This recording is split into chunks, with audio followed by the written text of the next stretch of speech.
एक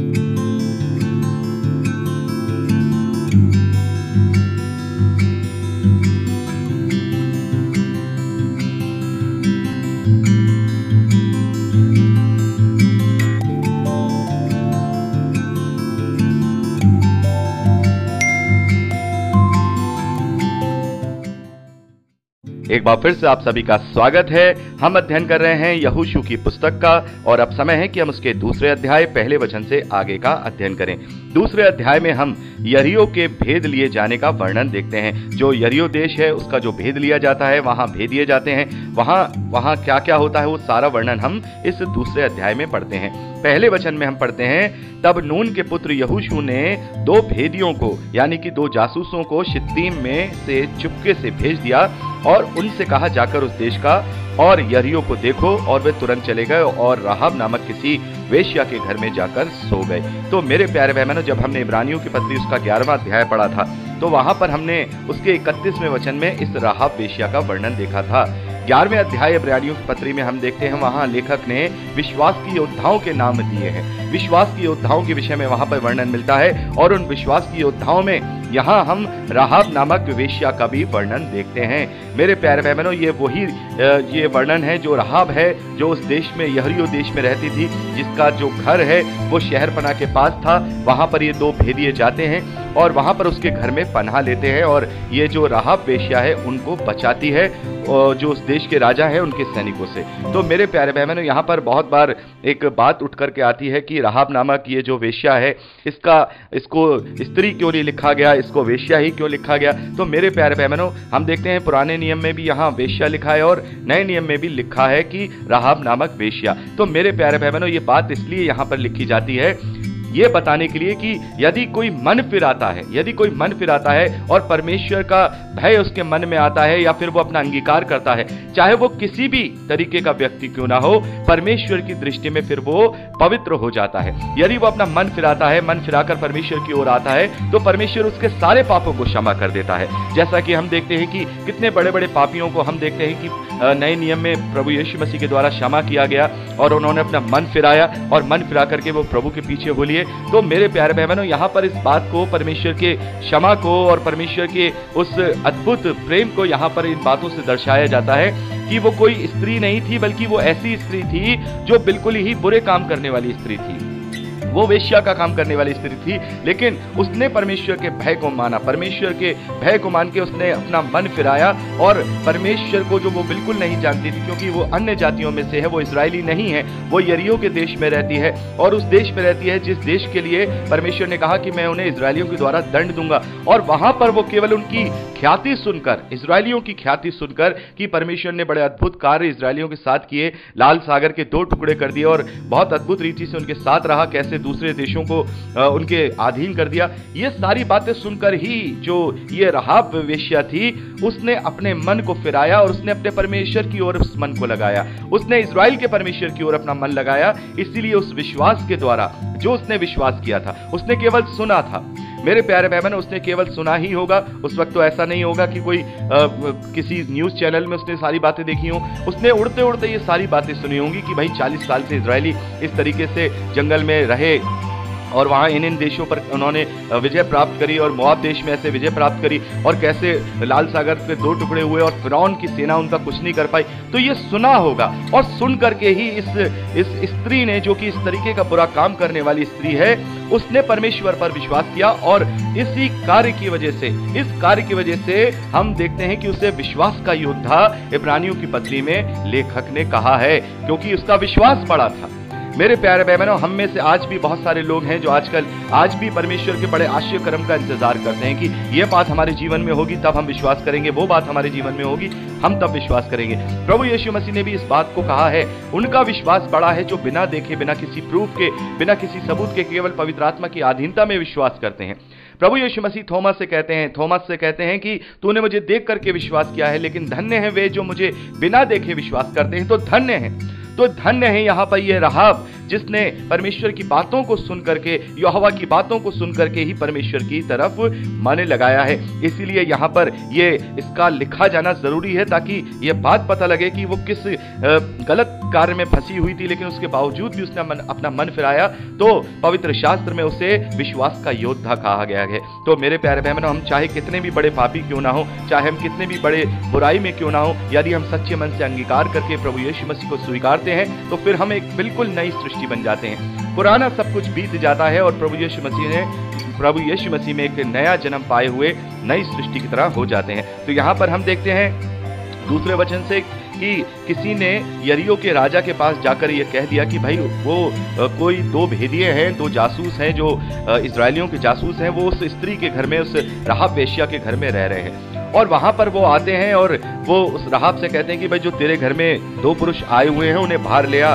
वे हमारे देश का भेद लेने आए हुए हैं। उस स्त्री ने उन दोनों पुरुषों को छुपाए रखा, उन भेदियों को छुपाए रखा। उसने अपने छत पर लकड़ियों के गट्ठर के बीच में उन्हें छुपा दिया और छुपा करके उन सैनिकों से ये कह दिया कि वो आए तो थे लेकिन वो चले गए हैं और तुम उनके पीछे पीछे जाओ और उनको तुम देख लोगे। यहाँ पर अब वो नहीं है। तो मेरे प्यारे भाई बहनों, इस प्रकार से हम देखते हैं कि उसने यहाँ पर उनसे सैनिकों से ये कहकर कि भाई वो यहाँ नहीं है, इस प्रकार से उन भेदियों की वहां जान बचाई। परमेश्वर यहोवा का भय मान करके उसने उन भेदियों की जान बचाई।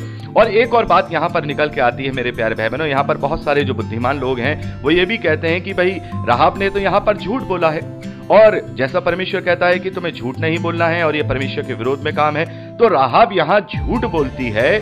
झूठ बोल करके वो भेदियों को बचाती है, वो राजा के सैनिकों से झूठ बोलती है, अपने राजा से गद्दारी करती है और कहती है कि नहीं, वो भेदिए यहाँ नहीं है, वो तो यहाँ से जा चुके हैं। तो क्या ये झूठ उसका पाप नहीं गिना गया? क्या ये झूठ उसका पाप नहीं गिना गया? ये झूठ के कारण तो वो विश्वास की योद्धाओं में गिनी गई। तो क्या परमेश्वर झूठ बोलने वालों से भी प्रसन्न हो सकता है? तो मेरे प्यारे भाई बहनों, यहाँ पर हमें ये बात पता चलती है कि परमेश्वर हमेशा इंटेंशन को देखता है, हमेशा इंटेंशन को देखता है। इसका मतलब ये नहीं है कि बहुत सारे भाई बहन ये बात भी मुझसे करते हैं, सवाल करते हैं कि भाई अगर हम कोई रिश्ता करने जा रहे हैं तो क्या हम किसी लड़के के लिए या किसी लड़की के लिए झूठ बोल करके उसका विवाह करा सकते हैं, रिश्ता करा सकते हैं, क्योंकि हम भलाई को वहां पर उत्पन्न कर रहे हैं। लेकिन मेरे प्यारे भाई बहनों, वहां भलाई उत्पन्न नहीं हो रही है, वहां भलाई उत्पन्न नहीं हो रही, वहां पर धोखा दिया जा रहा है कि एक व्यक्ति के अंदर ये गुण नहीं है और दूसरे को ये बता दिया गया कि भाई उस लड़के में ये अच्छा गुण है, आप विवाह करिए। और बाद में जब वो सच्चाई बाद में खुलेगी तो फिर वहां क्लेश होगा। तो वो जो झूठ है वो कोई अच्छाई उत्पन्न नहीं करता। लेकिन यहां जैसे अब मैं आपको एक उदाहरण देना चाहूंगा। मान लीजिए अगर कोई व्यक्ति है, उसके पीछे कोई स्त्री हो या कोई व्यक्ति है, उसके पीछे 10-15 गुंडे लगे हुए हैं, उसे जान से मार देना चाहते हैं, और वो व्यक्ति बहुत ही अच्छा है, परमेश्वर का भय मानने वाला है, या हम कहें कोई भी नॉर्मल व्यक्ति है, कोई भी स्त्री है, और अगर वो हमारी शरण में आती है या हमारे शरण में आता है तो हम क्या करेंगे? तो क्या वहां पर हम सत्यवादी बनकर के उस स्त्री को या उस पुरुष को पकड़वा देंगे कि जाओ इसे जान से मार दो? तो मेरे प्यारे भाई बहनों, झूठ का असली पर्यायवाची शब्द क्या है? झूठ का असली पर्यायवाची शब्द है धोखा देना।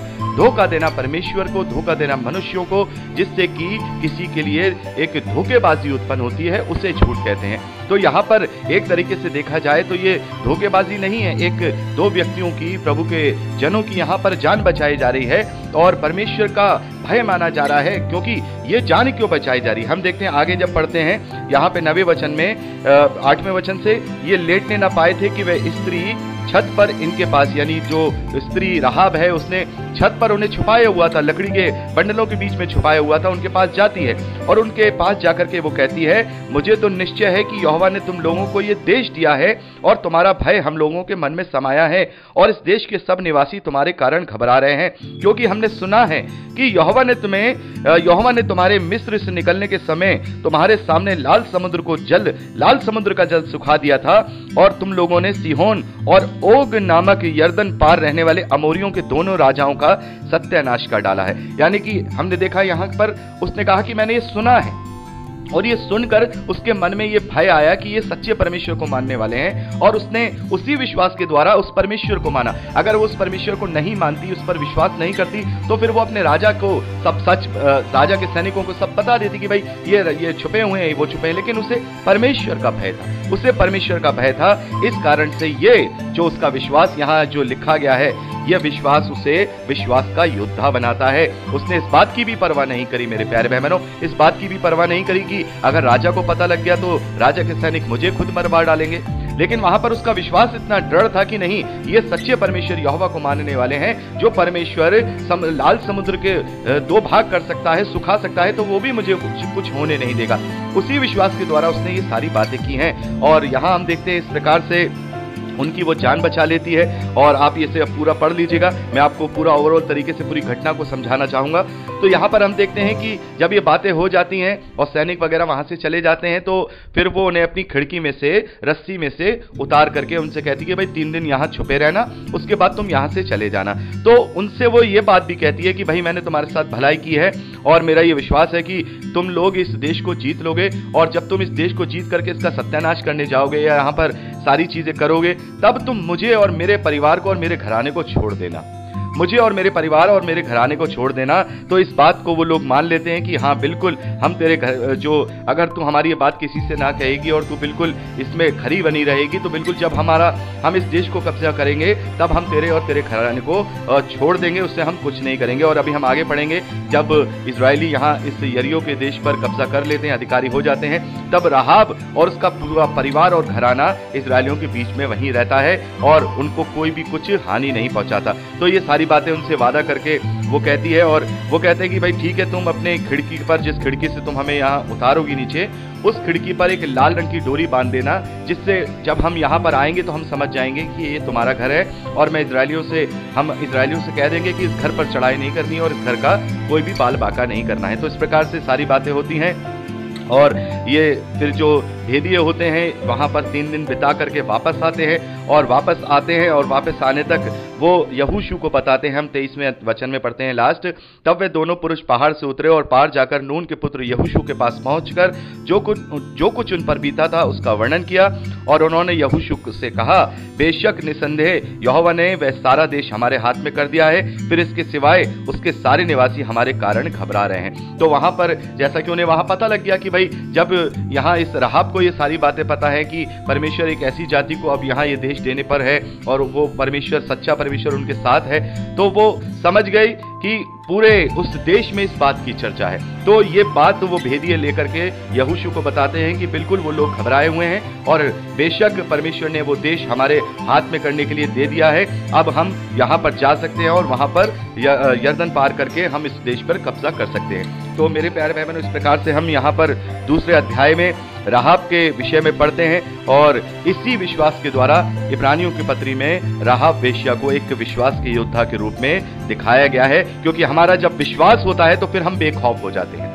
इस बात से हम ये भी सीखते हैं मेरे प्यारे बहनों, जो विश्वास में पक्के होते हैं फिर वो अपनी मृत्यु से या किसी भी बुरी बात से डरते नहीं है। फिर वो जो उन्होंने मन में सोचा होता है वो ही करते हैं। राहाब यहाँ पर डरी नहीं, एक स्त्री होने के बावजूद वो डरी नहीं कि मैं अपने देश के राजा के साथ ये बात कर रही हूं, उसको छुपा रही हूं।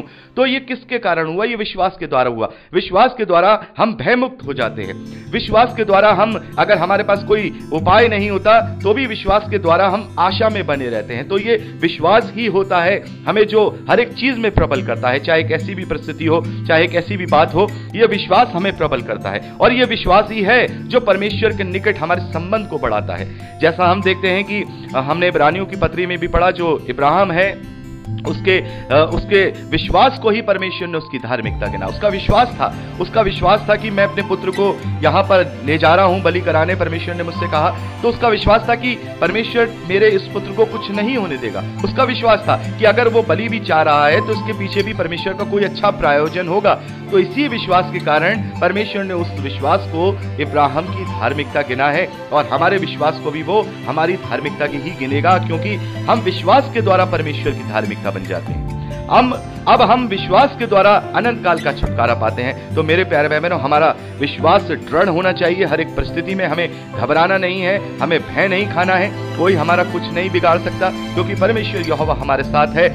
जैसा प्रभु कहते हैं कि वो तुम्हें शरीर के रूप से तो घात कर सकते, लेकिन आत्मा के रूप से तुम्हें वो घात नहीं कर सकते। केवल उससे डरो जो तुम्हें शरीर और आत्मा दोनों रूप से घात कर सकता है। तो मेरे प्यारे भाई बहनों, जैसा कि यहाँ पर हमने ओवरऑल तरीके से यहाँ दूसरा अध्याय पढ़ा है, पूरी घटना को मैंने आपको समझा दिया है, और आप एक एक वचन करके भी इसे पढ़ सकते हैं, और पढ़ना भी जरूरी है, पढ़ लेंगे तो अच्छा रहेगा।